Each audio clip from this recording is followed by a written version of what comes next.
All right, we're gonna pull the oil filter off now. Let me show you just basically. I've already taken it loose a little bit with these. And this is basically an oil filter set of pliers or grippers, whatever you want to call it. You can see you just pretty much destroy the oil filter by taking it off. Make sure you've got the right filter, because guess what? If you don't, you can't drive your car. We're going to let that drip into the pan, but I'm going to show you something as a force of habit. You see these things right here? That's everything I need while I'm under here. I place all my tools out of the way, but close enough that while I'm under here, I'm not going to have to get my old ass up out of here. I chose the Kia because it's enough clearance and room. You're not always going to have this kind of room. Some of these cars are, pretty tight, tighter than a Virgin Prairie goat. So you got to kind of figure it out and get it up high enough to get in there. Yes, I said Virgin Prairie goat. All right. Guess what? We ain't got no oil in the car. So guess what? Somebody would happen to jump in this thing and start it, you can just fry your engine. So one important thing I didn't mention, and I don't worry about it here because I don't have that issue, but some of you are having kids and have kids or will have kids, take the keys out of the ignition. I can imagine Alex and Tony wanting to help me. Jump in and go, hey, let's start it up. I don't think they would, but you never know. An ounce of prevention. All right, that's what it looks like for your oil filter housing location. And this is the back of the drain plug, or the oil pan. I am making a little bit of a mess, but you can see the gasket's on. And you just simply tighten it down. You will need to put a wrench on this, but we'll tighten that down later. No, I'm not. I'm going to tighten it down now so I don't forget. Because, I do forget things. You don't want to over tighten it so the next poor soul just snug, and it's snug. Next, let me find it. We're going to change the oil filter. I'm going to run my hand around this, get some of the oil off. But also I'm going to need it to help seal the new filter.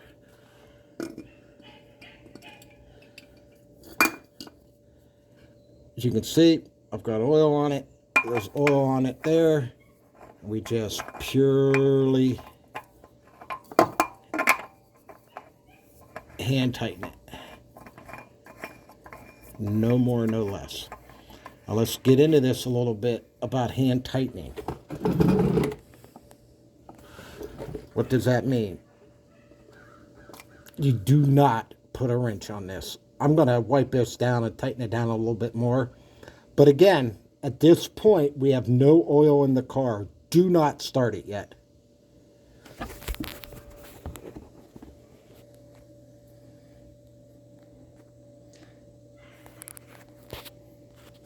All right, this is taking me a considerable bit longer time than I normally do to change oil. I'm not Valvoline. I'm not going to do it in 5 minutes or less, but generally I can have them done in about 20 minutes. This is what it looks like after the fact. We got a little bit of spillage here. Got some tools still under here. Some of it's going to be needed to put it all back together. I have to put the skirting on, but most importantly, here we go.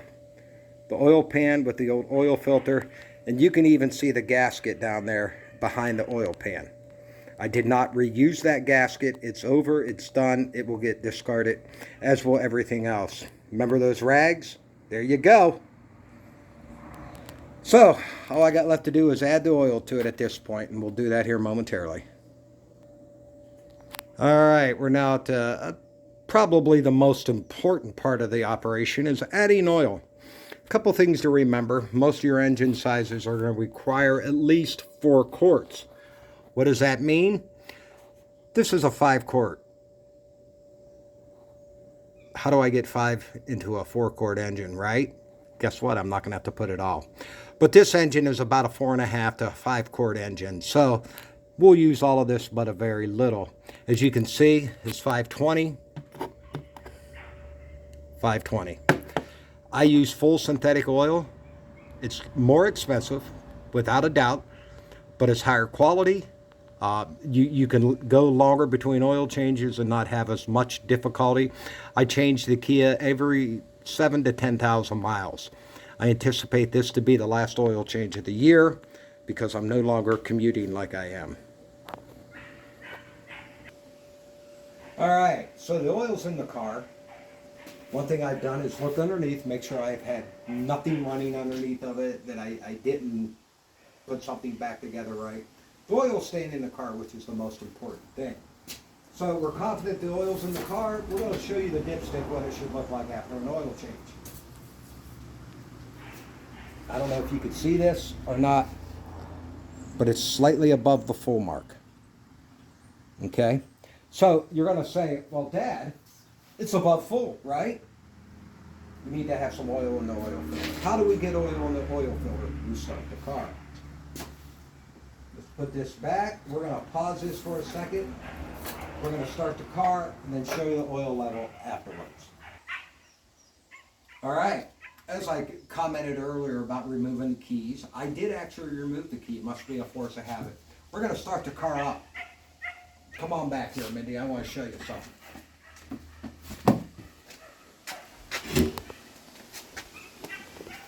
All right. We're looking for this little indicator light in here that doesn't exist right now because we properly did it. Okay. We're going to check under the car to make sure there's no oil running.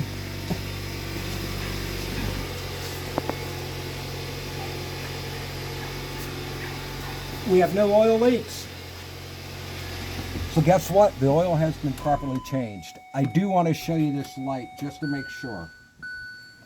This light right here looks like an oil can. If you have any issues after your oil change, that's what will be the indicator. The other indicator will be tons of oil being on the ground. This is pretty straightforward. If you don't screw it back tight, you're going to lose oil pressure, and this will indicate. If that light should ever happen to come on, stop the car immediately, pull over, give me a call.